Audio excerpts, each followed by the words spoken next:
Halo guys, jumpa lagi di Maca Mangga ya. Jadi di video kali ini gua mau nge-unboxing dua paket komik ya.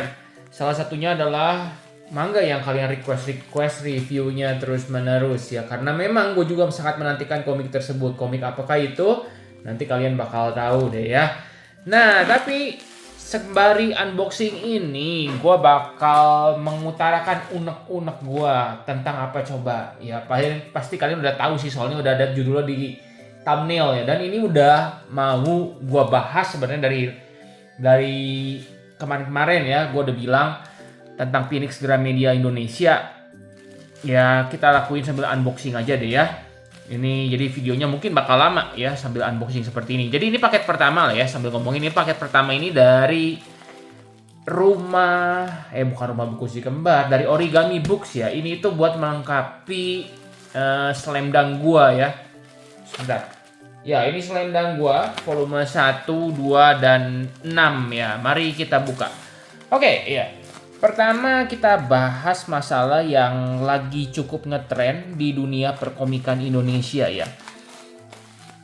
Yaitu adalah kalau kalian mengoleksi Blue Lock, maka ini itu bisa jadi kabar baik ataupun kabar buruk buat kalian ya.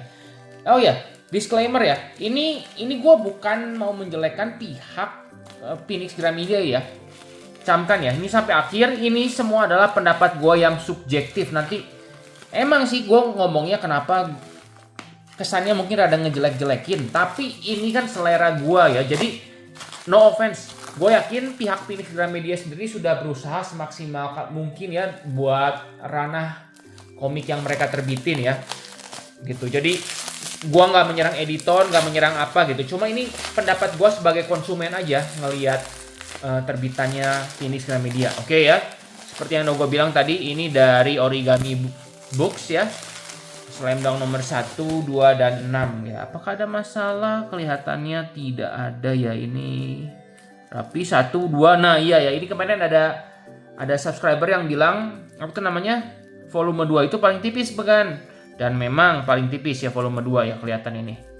Nah, gini. Dan kalau nanya ada masalah nggak? Ya jujur ada masalah sedikit ya. Kalian bisa lihat ini.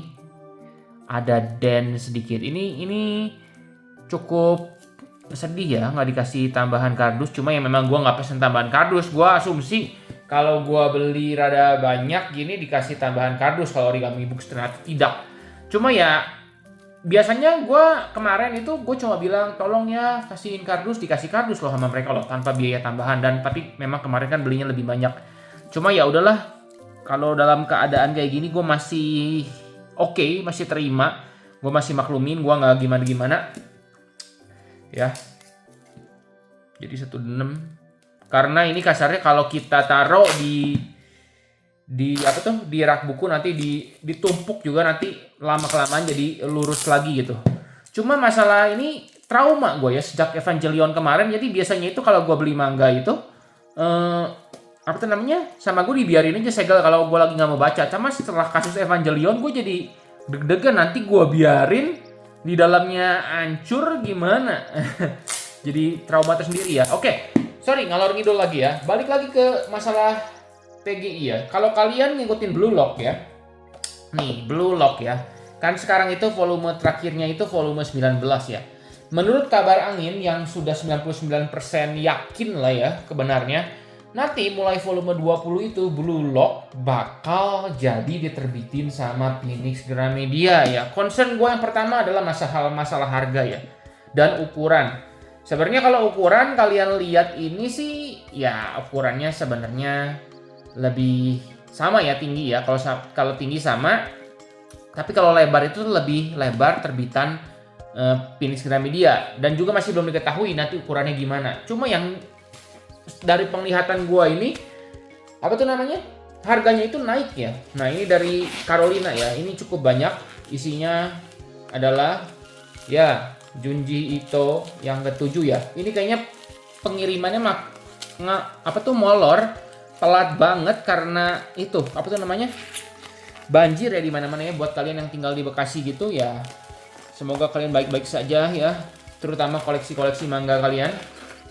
Semoga berada di tempat yang tinggi ya. Nah ini sih kalau dari ini gua sih kayaknya ini pakai apa namanya? Pakai dus kayaknya ini soalnya keras gini. Gitu. Nah ya, jadi ini sebenarnya menurut gue sangat-sangat menyebalkan itu. Kenapa mesti ganti penerbit? Sebenarnya gue nggak terlalu permasalahin ya. Soalnya kalau kalian mengikuti kasarnya di luar negeri juga lah. Kan gue koleksi solo leveling ya. Solo leveling juga asalnya berubah. Nah ini dikasih dus ya sama Carolina ya. Padahal gue nggak minta tambahan. Cuma karena belinya banyak mungkin mereka inisiatif gitu ya. Terima kasih Carolina. Dan ini gue belinya itu pas lagi 33 biar dapat tambahan diskon yang cukup besar ya, 15% ya kalau di Shopee Special Day gitu kayak 33 gitu. Jadi gue sekarang karena dengan makin peditnya diskon Shopee, gue kayaknya nggak bakal beli manga dikit-dikit lagi gitu. Mendingan kumpulin tiap bulan dijadiin satu bulk gini gede gitu ya. Gitu saran gue. Nah, kenapa gitu maksud gue? Mesti ganti penerbit gitu.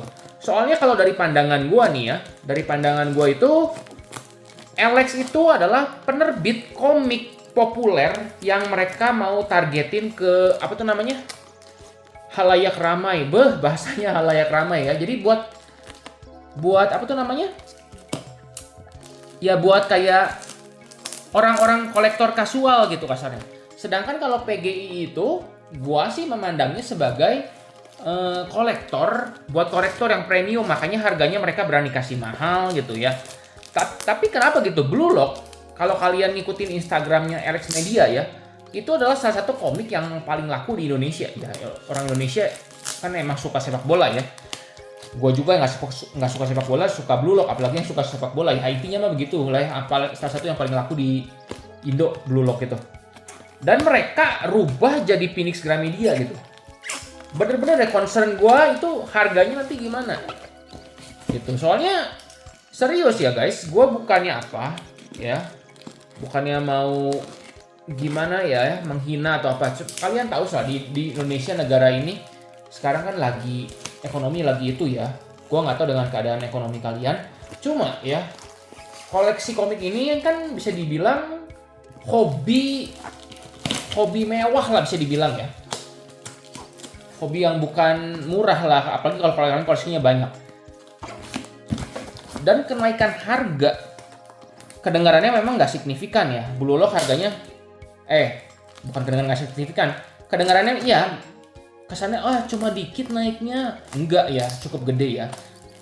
Blue Lock ini kalau kalian beli dari zaman dulu ya, harganya itu 45.000. Sedangkan kalau jadi nanti jadi versi ini susah banget sih. Jadi versi PGI ya, jadi versi Phoenix Gramedia, maka harganya itu kemungkinan bakal jadi 65.000 ya. 45 ditambah 20.000 ya. Kenaikan 20.000 itu hampir 50% loh guys. Ya, gila banget menurut gua gitu. Jadi wow lah gitu. Nah, ini akhirnya kebuka juga. Nah ini dari Carolina ya. Yang pertama, diselotip lagi sama dia, nggak bisa di itu. Aduh. Kita gunting. Yang pertama ini ada aman ya ini. Yang pertama ada Dandadan volume 2. Ini juga bakal kita sampingin aja. Ini bakal gua review nanti satuan lagi membahas masalah sensor dan lain-lainnya. Volume 2-nya. Kemudian ada Record of Ragnarok volume 17. Oke. Nih, Record of Ragnarok. Jadi ini Blue Lock ini kenaikan harganya menurut gua cukup gila ya guys ya. Kalau sampai 65.000 gitu ya. Dengan embel-embel dikasih sampul buku yang nggak rata kasarnya. Sorry aja gua kesel banget ngelihatnya ya. Oke, ini Slam Dunk kemudian volume 12. Ini yang paling baru ya. Ini juga nggak tebel ya. Tipis ya. Cuma ya oke lah segini. 75 mahal juga sih bisa bilang. Kemudian ada volume 12 Lendang. Kemudian susah banget ini. Nah ini kemudian selanjutnya adalah manga yang akan pindah haluan sebentar lagi. yang baru saja kita omongin. Apa coba? Iya, Blue Lock, sebentar. Nah, ini Blue Lock nomor 19. Kalau benar jadi pindah, maka ini selamat tinggal Alex. 45.000 ya. Gitu ya. Dan kasarnya nanti ke depannya apakah mereka mau terbitin lagi dari volume 1? Itu kan kocak ya. Kemudian ada Slam Dunk nomor 3. Kan mau dilengkapin. Slam Dunk nomor 3, Slam Dunk nomor 4. Marshall nomor 10. Dan ini yang kalian minta-minta review terus. Ya, Junji Ito volume 7. Ini besok lah bakal gue review ya. Gue juga penasaran banget. Ini setelah gue nge-unboxing ini, gue bakal baca langsung lah. Jadi besok bisa gue review. Dan ini paling bawah itu ada komik kemarin yang membuat gue retur ya. Neon Genesis Evangelion ya. Ini langsung aja ya kita unboxing si Evangelion ya. Kita unboxing. Apakah gue mendapat yang cacat lagi? Kalau dapat yang cacat lagi sih gue ngakak sih, bener sih ya. Masa gue retur lagi? Ada apa kutukan Evangelion buat gue? Oke. Iya. Dapat poster nggak gue? Jangan bilang gue nggak dikasih poster. Oh, ada poster.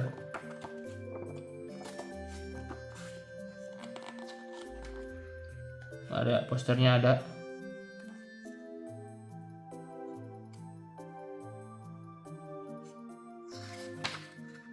Tapi entah perasaan gue atau gimana, sepertinya yang ini normal sih, cuma sepertinya tintanya kayaknya lebih enggak normal. Cuma perasaan gua doang, normal. Jadi yang kali ini oke ya. Gitu ya. Jadi oke. Jadi Evangelion beres ya, satu volume lagi tamat. Nah, sekarang jadi bisa fokus ngebahas masalah ini ya. PGI. Ya, balik lagi ke Blue Lock ini. Kalian bayangin, ini cuma nama jaket buku. Ya. Nanti nambah harganya jadi 65.000. Gua sih bener-bener sakit ya kalau begitu.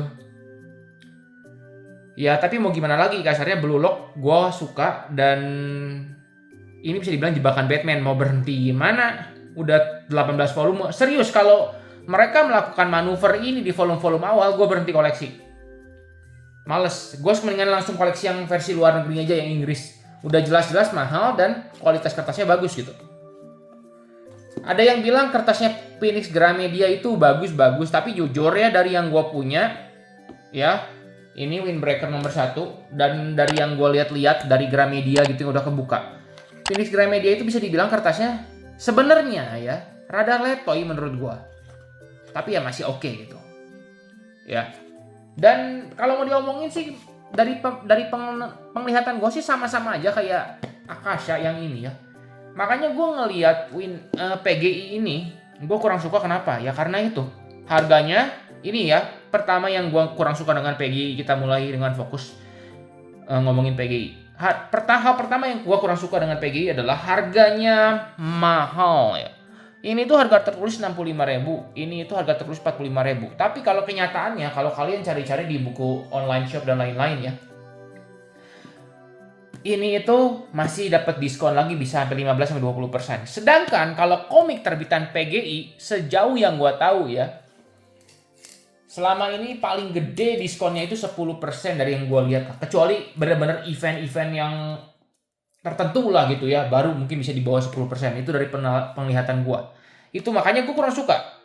Ya, ini PGI itu mahal dengan, sorry lagi-lagi ini pandangan gua, dengan kualitas yang tidak berbeda dibanding Alex. Mereka cuma kasih sampul, dan lagi-lagi sampulnya ini gue sangat gemes. Ini bukan satu doang ya. Mungkin di antara kalian ada yang ngasih tahu, bang udah diperbaiki kok bang dari volume-volume berikutnya, tapi tetap aja gitu. Kenapa mesti tunggu kita protes dulu baru mereka perbaiki? Itu pertanyaan gue gitu. Mereka emang tidak bisa melihat gitu kualitas yang mencetaknya ini gitu. Oh ini kelebihan. Dibiarin soalnya.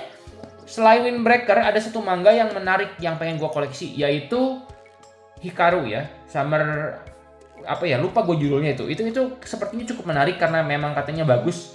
Gue baru baca sekilas, cuma gue lupa. Hikaru Has Died atau apa ya, lupa gue. Ya itu manga itu ya, ketika gue lihat Gramedinya sama kayak gini covernya juga, ngejendol-jendol gini, gue malas sumpah. Soalnya bener deh guys ya, gue kan kolektor komik ya. Kalau yang kayak Junji Ito dan pihak Alex Akasa gitu, mereka itu rapi jaket bukunya, padahal harga mereka itu lebih murah. Nah itu gitu ya maksudnya. Jadi gue mau bilang harga mereka mahal tanpa dengan kualitas yang jauh di atas Alex gitu. Kasarnya harga mereka itu hampir 50% di atas komik Alex. Setidaknya ya kualitas lu ya 50% di atas juga dong. Gitu maksud gua ya. Mungkin kali ngomong masalah lisensi dan lain-lain, oke lah. Tapi tetap aja intinya kualitasnya menurut gua kurang sebanding. Itu yang pertama ya. Lagi-lagi ini subjektif ya. Dan yang kedua itu kebanyakan gimmick. Nah sorry ya maksud gua ya. Ini gua bilang aja ya. Lagi-lagi ini pandangan gua sebagai kolektor ya, lagi-lagi. Mungkin kalian ngelihat gua ini ngomongin ini ngapain sih kayak gitu diomongin, tapi ini postcard ya. Mereka selalu bilang ini kita dapat bonus lah apalah, tapi serius deh guys. Ini itu sebenarnya kita beli. Trust me guys, ini itu kita beli. Bonus itu adalah kalau kita beli dengan harga yang sama, kasarnya gitu ya. Kualitasnya sama gitu. Kayaknya misalnya kayak Record of Narok nih ya. Kayak Jujutsu Kaisen nih, dari pertama volume 0 gitu ya, volume 1-nya gitu, harganya 40.000, dan ketika volume 18 harganya sama, mereka kasih postcard. Nah itu baru gue consider bonus. Sempat ada kasus ya di sebelumnya ya, ini sih pihak MNC, inget gue waktu itu dah, komik Dr. Blackjack, bukan Dr. Blackjack yang itu ya, ini mah yang Blackjack manusia itu, yang bukan yang baru sekarang lah intinya. Nah itu harganya itu kalau nggak salah dulu sekitar berapa gitu ya, dan ketika volume tertentu tiba-tiba naik 10 atau 15.000, gue nggak tahu ya. Tebal halaman sama, semua sama. Kenapa itu harganya naik? Karena mereka kasih kayak apa tuh? Buat kartu nama. Itu apakah itu bisa dibilang bonus? Menurut gue itu adalah memaksa kita membeli gimmick. Ya, itu. Kenapa gue bilang Phoenix Gramedia banyak gimmick? Memang mereka tidak memaksa gue beli. Cuma kalau gue ngelihat, gue kayak males gitu. Soalnya bukan di manga sih ya. Cuma ada kayak di light novelnya kalau nggak salah. Harga light novelnya kalau nggak salah sekitar 100 atau berapa ya. Terus mereka ngejual paket, ada pin dan lain-lain. Tiba-tiba harganya dibanding jadi 200.000. Lagi-lagi ya, maksud gua nggak gimana ya, bukan mengatur-ngatur keuangan kalian gitu. Kasarnya gue juga nggak beli. Cuma kalau di mata gue itu gimmick. Ya itu gue kurang suka marketing seperti itu. Lagi-lagi apakah itu salah? Tidak sama sekali. Ya lagi-lagi ini adalah pandangan gue sebagai kolektor. Ya sebagai orang yang ngoleksi komik aja gitu ya. Jadi lagi-lagi nggak ada masalah dengan pihak Phoenix Gramedia ya. Ini cuma pandangan gue doang ya. Jangan nanti kalian ada yang komentar, bang lu kan mereka nggak maksa lu beli bla bla bla. Ya emang cuma ini pandangan gue doang gitu ya.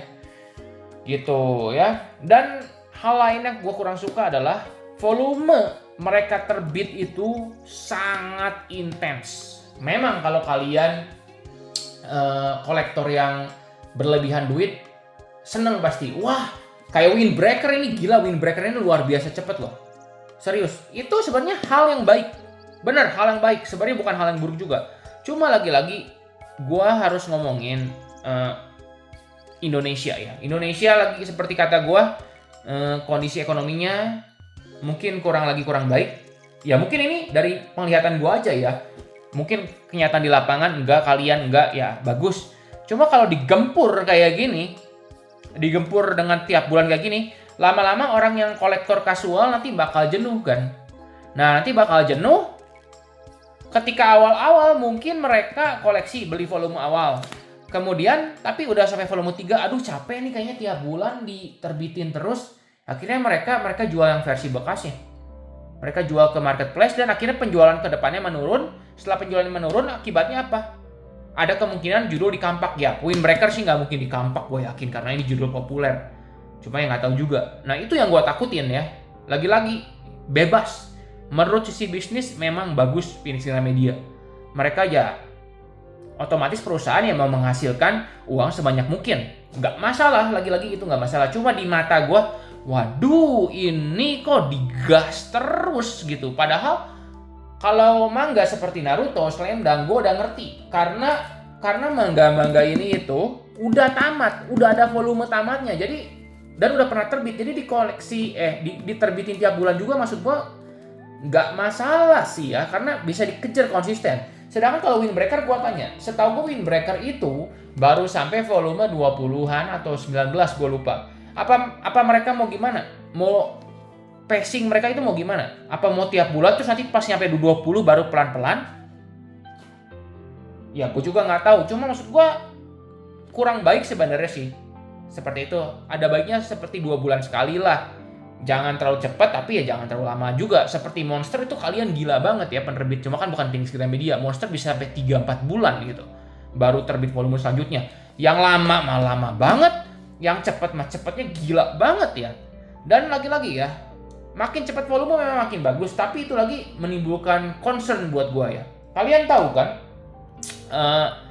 apa tuh namanya? Di Indonesia ini sering banget kesalahan cetak, kesalahan typo dan apa-apa. Kalian bayangin sang editor, ya. Gua nggak nyalahin, lagi-lagi gua nyalahin. Kasihan mereka dengan banyaknya manga yang mereka harus kerjain kayak gini, ditranslate gini. Gua yakin kualitasnya pasti mereka tambah lelah. Dan nanti ujung-ujungnya yang disalahin siapa? Editor. Gua kasihan sama editornya, serius ya. Lagi-lagi, gua ini murni pandangan gue sebagai konsumer ya. Jadi gue bukan ngatur gitu ya. Jadi jangan salah nangkep dah. Gue bukan mau ngatur Phoenix Gramedia harus gini. Enggak. Cuma menurut gue kasihan aja gitu. Mereka kayak gas keluarin semua manga yang baru. Itu yang gue kurang suka juga. Gitu ya. Ya selama nggak di cancel sih ya fine aja gitu ya. Oke aja. Cuma kalau di cancel ya gue greget gitu kasarnya ya. Udah ya begitulah maksud gue lah ya. Kemudian yang terakhir ya, ini benci suka sih ya. Sebenarnya PGI itu memang ada bagusnya, yaitu mereka bisa nerbitin komik yang tadinya nggak mungkin diterbitin di Indonesia lah kasarnya. Genrenya kasarnya kan kalau PGI genrenya itu isekai. Bagi kalian suka isekai-isekayan, kalian bener-bener pasti suka banget sama PGI. Karena si PGI ini kan bawa Eminence of Shadows, bawa Shangri-La Frontier. Cuma lagi-lagi genre gue itu bukan isekai, gue kurang suka isekai ya. Gitu, itu alasan lain kenapa gue kurang begitu suka sama komik-komiknya PGI ya. Walaupun memang dari yang hasil pengumuman itu ada manga-manga yang gue incer sebenarnya diterbitin sama PGI. Salah satunya itu adalah Wistoria ya. Itu Wistoria gue suka banget ya animenya dan ceritanya gue suka. Tapi ternyata aduh diterbitin sama PGI. Apakah gue bakal koleksi ya gue nggak tahu ya. Kemudian ada Gachi Akuta. Gachi Akuta jujur gue lebih suka Gachi Akuta dibanding Kagurabachi. Tapi lagi-lagi kenapa diambil sama apa tuh namanya? Sama PGI. Gue sangat berharap sih judul-judul mainstream kayak Gachi Akuta, Wistoria itu kan genre-genre shonen yang mainstream ya. Itu dari pandangan gue sebagai konsumen itu gue lebih berharap diterbitin sama Alex atau Akasha gitu ya. Lagi-lagi gue bukan mau mengatur, bukan apa, sok aja lakukan, gue bukan direktur, bukan apa, cuma ini sebagai konsumen gue ya itu alasan gue kenapa gue kurang suka sama PGI gitu ya. Gitu ya, terbesar ya itu harganya sih menurut gue ya. Jaket buku ini terlalu banyak gimmick menurut gue ya. Cuma buat kalian yang penggemar jaket buku ya itu bagus buat kalian. Lagi-lagi seperti yang gue bilang ini adalah subjektif ya, berdasarkan pandangan gue doang. Gitu ya, begitulah mengenai PGI ya. Cuma gue tetap berharap semoga komik Indonesia bisalah maju ke depannya lah ya. Maksudnya ya jangan ada aneh-aneh lah kayak ini. Greget gue bener, sampul bisa kelebihan gini jaket buku. Aduh, gue itu koleksi komik dari zaman Dragon Ball masih ada sampul bukunya juga nggak begini gitu. Ini lagi mabuk lagi apa pihak percetakannya, gue kesel banget ini loh. Aduh, ya cuma begitulah ya. Dan sebelum mengakhiri video ini gue mau ngomong ya tentang Kan ada yang nanya PTSD radio gimana Gan? Beli nggak? Jawabannya adalah tidak. Nanti gue bakal buat reviewnya, tapi jadi bakal gue bahas lebih jauh di situ. Dan berikutnya Kagurabachi beli nggak? Sebenarnya gue nggak gimana banget sama Kagurabachi, walaupun oke gitu. Bagi gue Kagurabachi itu bagus, tapi nggak sampai wow, nggak seperti yang di internet heboh gitu ya. Oke, mangga gitu ya. 7-8 lah skornya, tapi bukan yang wow gimana gitu. Jadi masalah koleksi atau enggak ya gue juga masih nggak tahu ya, karena gue lagi mikir ya kayak gini dunia perkomikan di Indonesia bener deh, gue mau berhentiin dulu, mau diselesain dulu yang koleksi-koleksi lama. Seudah itu ya entah gue masih lanjut koleksi Indo. Kalau harganya kayak PGI kayak gini, selanjutnya sih gue mendingan pilih koleksi yang Inggris aja sekalian gitu, dengan memilih judul-judul lebih teliti gitu. Oh ya, ngomong-ngomong juga buat kalian yang penasaran sama Vagabond Definitive Edition, gue udah pesen dari Shinar Star Book dan gue menang warnya. Jadi nantikan ya minggu depannya review Vagabond Definitive Edition juga gitu. Ya segitu aja ya, makasih udah nonton. Ini cuma keluh kesah aja dari seorang kolektor ya. Nggak ada yang salah dengan Phoenix Gramedia. Silahkan saja lakukan taktik marketing kalian, karena gue nggak punya data bisnis. Lakukan yang terbaik aja gitu ya menurut gue gitu. Cuma ya ini cuma keluh kesah aja gue gitu. Jangan diambil hati lah ya kalian juga. Kalau kalian suka sama PGI Phoenix Gramedia, lanjutkan, tidak masalah ya. Gitu. Oke, segitu aja. Makasih. Like video ini kalau kalian suka, dan juga jangan lupa subscribe kalau belum. Oke, sampai jumpa di besok buat review Ito Junjinya. Oke?